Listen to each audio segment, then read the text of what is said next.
All of those things are Neptunian. It helps us deal with some of the traumas and some of our core wounds that we're not ready to deal with, like here in the body. So we escape to this fantasy type space where we can deal with those things.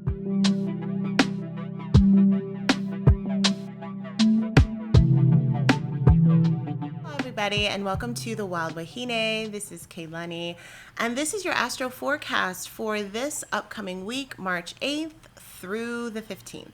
So we're going to be talking essentially about two major things. It's all going to be about Neptune, because that is our major aspect today, or the planets are aspecting Neptune. And however, we do have a new moon in Pisces that's coming up. That's going to be super exciting. I'm really excited about that.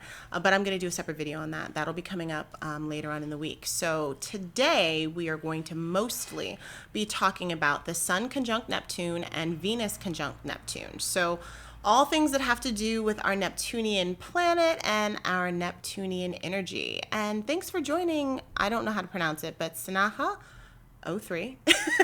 Thanks for joining in and listening to our forecast today. So we're just going to start with the Sun conjunct Neptune. So the Sun energy, we're just going to break down first like what the Sun is. And I think a lot of us know, but just, just in case you don't. So the Sun has to do with ourselves. It has to do with our ego. It has to do with the things that are seen. It happens to be the most consistent thing that's on our planet. Like every day we see the Sun. Every night we see it. Well, not all of us get a chance to see it rise and go down, but we do see the Sun every day. Now, depending upon where we're on the planet, we're all seeing different lengths of the Sun, but it is something that's very consistent. All the planets are circumnavigating, so to speak, the Sun. So it happens to have a consistent space in our lives. And so a lot of times whenever we're talking about solar or sun type things, there are things that are shining light on something, and there's a certain level of consistency with that. It's also something that is visible from everywhere. I mean, unless you're in a cave or you're under the ocean or something like that, or you're underground.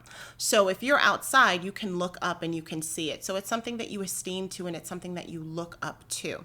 So with that being said, it has to do with truth. It has to do with like things that have to do with heroes or heroines. Neptune is our planet, which is a little bit opposite of that in a lot of ways. It has to do with the things that are not necessarily seen, the things that are kind of broken down in a very symbolic way. And it has to do with things that are idealized. So, if the Sun would see something, it would just see it how it actually really is when the light is shown on it. Neptune is all about like looking at things through the rose-colored glasses, or through glasses that alternate things, or really through some of those, like in the fun house, if you go to that, like at your local fair or whatever, like if you look at yourself in those mirrors, and some of the mirrors make you tall and some of them make you wavy and all that kind of stuff, or like a kaleidoscope, so to speak. It takes a real image, but there's like a veneer or like a facade over that. And so things are not exactly as they seem. There's a lot of creativity though with Neptune, and a lot of artistic places and artistic energies that have to do with it, because you are in this kind of beautiful space of like where things are just symbolic and they're not necessarily specific. And that can be great for artists. Neptune is actually one of the planets that's associated with actors and acting. So because a lot of times, actors are becoming someone else, they're kind of shedding, they sometimes physically will put on prosthetics and makeup, but they're essentially like trying to find the soul of the character and embody that. And then, have this performance that everybody's deeply moved by. So all of those things are very Neptunian things. There's also a quality though to Neptune that has to do with having no boundaries, and being kind of limitless, and being disillusioned, and also like escaping, and being in a space where you don't want to deal with the things that are of right here and right now. You don't want to deal in reality. You want to stay in a dreamscape place. You want to kind of go to a place that doesn't exactly exist. It could be a place in your mind. Neptune is really good with people who have like experienced trauma, and if it's been trauma done to their bodies or trauma done to their psyche. Hi Jamie, thanks for joining. When you have Neptune in play with that, like a lot of times people will say when they've experienced that trauma, I've left the body, like I went to somewhere else, or at the operating table I saw the light. All of those things are Neptunian. It helps us deal with some of the traumas and some of our core wounds that we're not ready to deal with, like here in the body. So we escape to this fantasy type space where we can deal with a lot of times when people are doing inner child work, or they're working with children, therapists who work with children, a lot of times they'll work in this fantasy space, or they'll work in a dream space, or they'll take like, you know, like little toys or something and say, oh, well, what happened to him when he was in this space? So a lot of times people are able to work out a lot of their traumas in the fantasy space. So Neptunian energy is really good for that. We just want to make sure that we're not using that energy and escaping to it every time we have a problem, because sometimes when we're dealing with challenging things, we actually have to be here and present to deal with them.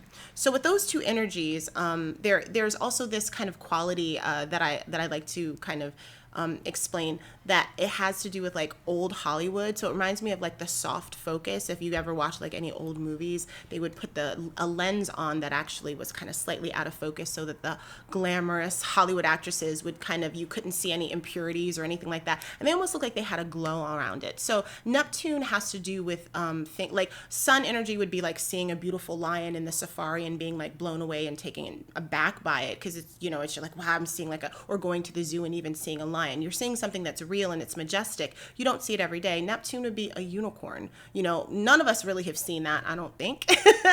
But there's something that we think about. We imagine it to be this like really magical creature, and we would all love to see one or be in the presence of one, and so forth. So when we put these two energies together in a conjunction, it's the blending of those two energies. What we tend to see is mysticism, dissolved boundaries, creating new forms of art. So this is going to be a really great time for artists. I mean, the sun is in Pisces, Mercury's about to be in Pisces. You know, Piscean energy is about the dreamscape. It is about the place where we are creative. It is about the space that we go to that actually doesn't have to make sense, because creativity doesn't. It's about taking two things that are really different and blending them together and creating something new. That's how we get new art, how we get new music, how we get new books, how we, you know, fantasy books, sci-fi, all of those things, all of that, we're in the energy of that. So I feel like for actors and for artists, this is going to be a really prolific time, you know, to really like delve in and like, you know, have fun with that and play with that, and then like show your wares, so to speak, to the world. That'll be important too. You might have an interest in art or spirituality. There's a deep spiritual aspect to Neptune. A lot of people associate Neptune too as like a higher form of Venus, so to speak. And Venusian things have a lot to do with the beautiful, romantic, like things that are tangible, that you're using all of your senses to experience, where Neptune things have a lot to do with the imagination of how it would be. So you're kind of thinking about what it would be, and you're living in the space as if you had it. So it's the difference of a Venusian thing of having a lover and spending time with your lover, and then a Neptunian thing, which would be like imagining what your lover would be like and how he's going to look or she's going to look, and like what are the things that you're going to do with them. So there's a lot of manifestation aspect to it, that energy. That's really nice. A lot of it has to do with like a visage or something that you're putting on, or it could be in the witchy community, we call it like a glamour, like the thing. It's in glamour we also associate with makeup, with things that are it's you know, it's us underneath it, but you're just tweaking and you're adding and you're trimming. It's like the cherry on top of the cupcake, so to speak. So so it's beautifying, and it's making things appear much more beautiful in a lot of ways than they are. So the challenge with that is to just make sure that whatever it is that you're signing up with, or whatever it is that you decide that you want to do, it actually is real. Like it actually has some you know, a grounding to it, because a lot of times you can get super caught up in what you think it is, and you're not like in the space where you know where you are, and you're not grounded in it. There's an escapist aspect too with this, in terms of like the negative side of that, like where you are escaping into a space where you don't want to deal with the things. There are a lot of times whenever we have Neptune in play, we don't really see things as they really are. Sometimes it's unclear. And so you feel like you might be walking blind in some way. Sometimes you have like no ego because you're so caught up. That would be a little motorcycle there, because you're so caught up into all of the beauty and everything that's around you. Sometimes you get lost in all of that, and you don't know where you begin and where the other person begins. So a lot of times you'll see that, and we'll talk about that especially with Venus, because that has to do with relationships. So you just want to make sure that like as we're in these spaces, and as we're feeling more kind of drawn to those spaces, or maybe drawn to those people or those ideals, or a quality of that you know what your boundaries are. are, you know what you stand for. So you always have something to come back to and say, okay, how does this align with my personal things? Like with the things that are really important to me. Are they aligning? Am I going outside of what my personal code of conduct or my personal way that I like to navigate things are? Sometimes, the negative aspect of Sun conjunct Neptune would be, gurus or like spiritual people or people who are stars or people who have some sort of like creative status. So that could be celebrities or musicians or something, like leading people down a wrong way. So we might also see in this week a signature of someone maybe being shown to be that they were a charlatan, that whatever snake oil they were selling was not real, or that they had some type of manipulative thing that they were doing in the background, and that's also coming to light. So that's also an aspect that might come up. Getting caught up in cult teachings and spiritual teachings. There's mental health things that come up whenever Neptune is in play. That also is something. Also getting escapist and escaping through plant medicine or through drugs or through alcohol or through any kind of addiction. So if that's like a challenge that you have, or people that have challenges with that, you might need a little bit extra support, because it could be easy to just escape into those things and not deal with the things as they are right now. And this is like a time that's like the energies come together to make things a little bit easier, whereas maybe before you were able to kind of fight off your vices or your addictions in a positive way. Make sure you're reaching out for help, and if you need help during that time, because these could be times where that can get like a little bit muddled for you.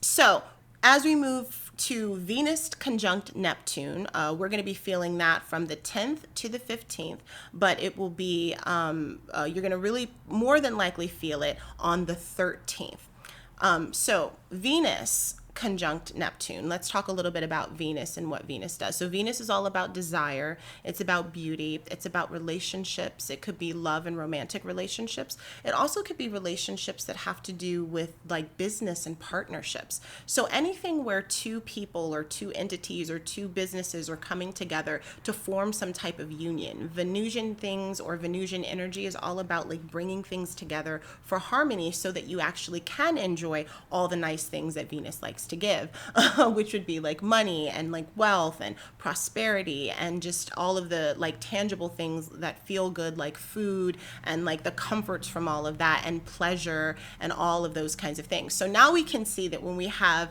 Venus, a planet that has to do with like all of the things that feel good in a real tangible way, because it is one of our benefic planets, connected there in that conjunction with a Neptune, which is some things that are actually not real, but they're kind of in that like meta creative space, then we can have like a real great ground to create amazing works of art.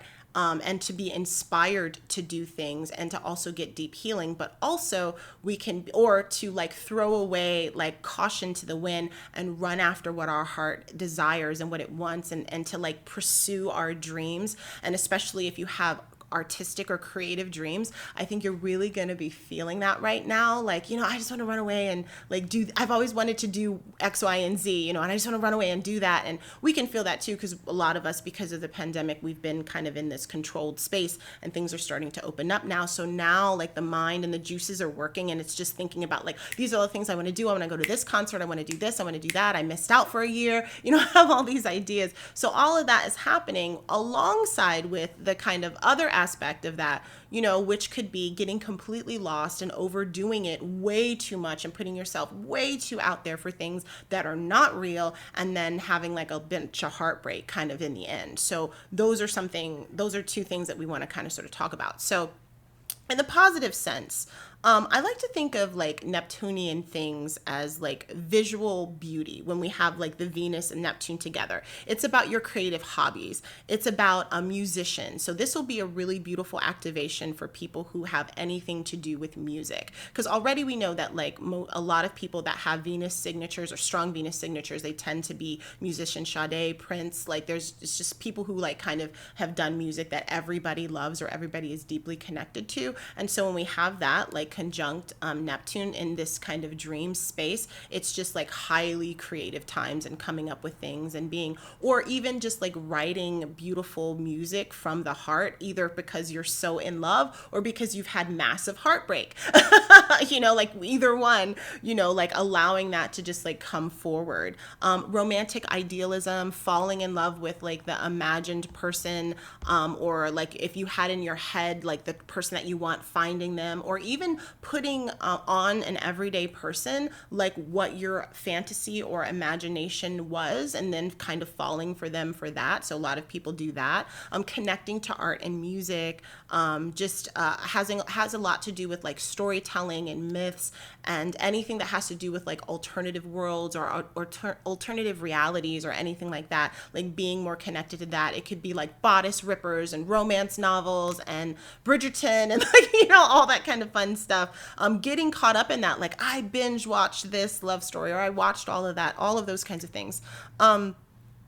It could also be things about like that have to do with like you as a couple, like, you know, the Instagram posts, the couple Instagrams, like this is me and my, you know, my loved one, and you know, we're doing this. Or like I was looking at some baby Instagrams, and it's all these like beautiful babies. I think all babies are beautiful, and they're like all like dolled up in the fancy clothes and stuff. And we're all like, I was thinking like when I had my son, like there's no way, like my son was like, I'd vomit on me all the time as a young mom. But you don't see that, like everybody's like hot with their like cute kid. And so again, it's that veneer, it's that kind of idealized aspect of what it means to be family, the ideal aspect of what it means to be a cute kid, and the mom running the child's Instagram, all of these kind of things that we're looking at that are inspirational and that do have a beautifying aspect to them. But at the same time, it's also like, is it real? Is it like, you know, like, and here I am like consuming all of this social media and consuming all of these things. You know, sometimes people get in a place where they're feeling bad about themselves because they see all this beauty and all, look at this couple and look at their Instagram and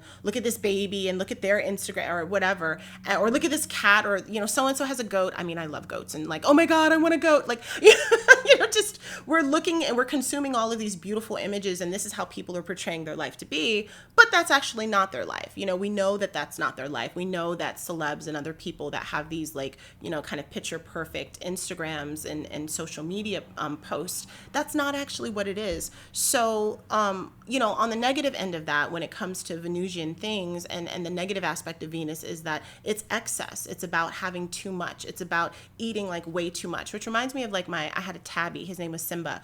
He would eat everything. Like Simba would eat his food. He would eat all my other cats' food. He ate my bird's food. He ate my dog's food. He would eat the neighbor's food, you know, like just way too much. All the other cats ate exactly what they wanted and just like moved on, and we'd always have some left, and Simba would come through there and he would like eat everything. So there is this quality of being over voracious, of being like codependent, of having too much. Again, it goes back into the aspects of like addiction, escapist behavior. You'll find, especially because it has to do with Venus, and Venus has to do with relationships, love and romance and sex. There's people that are addicted to sex, people that are addicted to food, addicted to things that feel good because they're trying to escape and they don't want to deal with the things that's going on in their life right now that might be challenging. Pornography, that's a huge thing. And I think that that's like a really good, I was going to say, I think it's a really good visual. For some people, it'll be a good visual, but a good visual is an example to what I'm saying, in the sense of like these for a lot of people, enticing visuals that make sex look like it's this thing,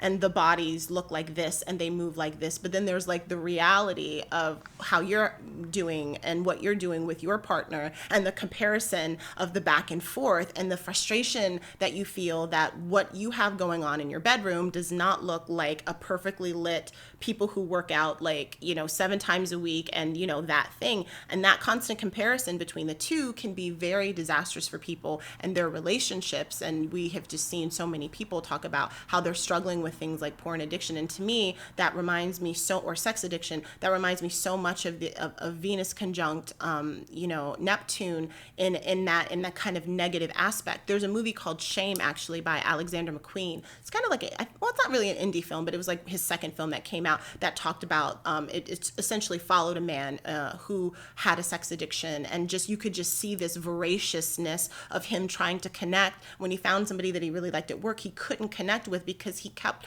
like getting so involved in all of these escapist things and all the videos and all the threesomes and all the other people and paying for sex, just kind of all of that level of addiction, that he wasn't able to actually just have real relationships with people, with his sister and with the person. I don't want to tell you guys the whole movie, but that would be like, I always like to associate a movie with like, the aspect that we're going through. So in the negative sense of Venus conjunct Jupiter, it could just be so like caught up in the fantastical, spiritual, even when it comes to things like gurus and spirituality and cults and things like that, that you're actually just not like living in your everyday. Now, again, remember, we said that is important. Sometimes we do have to escape. We also escape for creativity. That's a beautiful thing. And so sometimes we escape because it's just fun and it's lovely, but it is about balance. And that's a nice thing about Venus. It does, like in its healthiest sense, really have us balance those two things out, so that we're in a place where we're like, okay, this is excess. Okay, this I want. So no one's saying that you can't do any of these things, and that's all up to your own and harm none, but you definitely want to be balanced and doing the things that you feel are good for yourself. There's also a quality to it when you're working, whenever Venus is in play, because it's partnerships and you're working usually with another person. There could be a quality of deluding yourself to the reality of what's going on in your relationship or your partnership or your job or whoever it is that you're working with. It could be a family member. You're putting on an act like everything is okay, but it's clearly not. There clearly is a conversation that needs to be had. There clearly is a change that needs to happen, but you're so focused on things looking good and kind of appearing good that you don't want to go deep and say what it is. So you'll just kind of sort of have the guest over and the friends over, and let's have the party and let's do this and my house looks like this, and you're actually not dealing with what's going on in your relationship. It's falling apart and people are having issues. So those are things that you want to make sure that you're looking into, if you're dealing with those things during this particular aspect.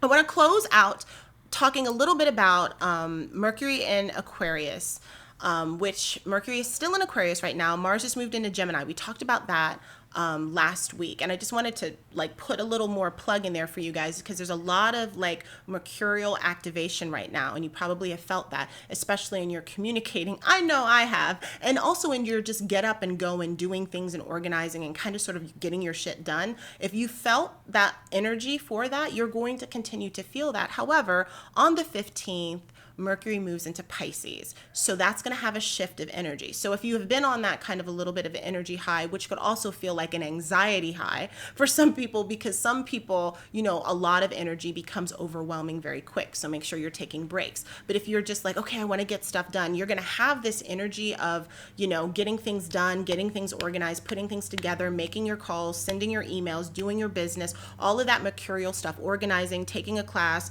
all of those things that you're doing. But then once Mercury shifts into Pisces, it's going to feel a little different. So this is a really good time to put down your skeleton. Just put down the skeleton, put down the basic things that you need to put down. And then when that shift happens and when the energy shifts a little bit, and Mars is still in Gemini, so we're still going to have activation, but it's going to be in a more creative space. So if you were wondering about like when to beautify your thing, just get the things down that you need to do now, and then worry about all of the kind of embellishments later, because you're going to be more prone to have energy that supports you in those embellishments when Mercury moves into Pisces, which is on the 15th, which is actually next Monday. We're going to talk about it more next Monday, but I just wanted to give you guys a heads up to get your shit done this week so that you can actually then relax into it, and then kind of sort of like just like really use the energy to kind of like like put the icing on the cake, so to speak. So that is what I have for you guys for this week. If you guys have any questions, you can just put them in the comments below. You can DM me.